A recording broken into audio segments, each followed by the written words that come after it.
ভাই মানে শুধু একজন অভিভাবক নয়, যে হাত তোমাকে প্রথমবার হাঁটতে শিখিয়েছে, যে চোখ তোমাকে প্রথমবার সুরক্ষার অনুভূতি দিয়েছে, সে তোমার ভাই। শৈশবে যখন তুমি পড়ে গিয়েছিলে, সবার আগে যে দৌড়ে এসে তোমাকে তুলেছিল, সেই তোমার ভাই। স্কুলে কেউ তোমাকে কষ্ট দিলে যে বুক ফুলে সামনে দাঁড়াতো, সে তোমার ভাই।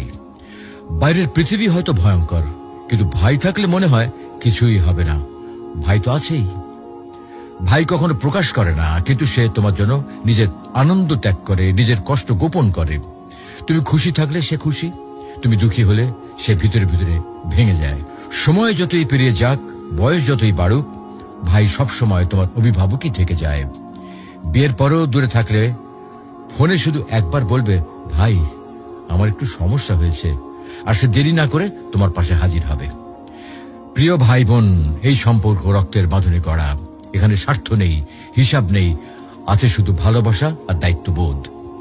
যতদিন ভাই বেঁচে আছে, ততদিন তোমার জীবনে একজন নীরব অভিভাবক রয়েছে, যে সব সময় তোমার পেছনে পাহাড় হয়ে দাঁড়িয়ে রয়েছে।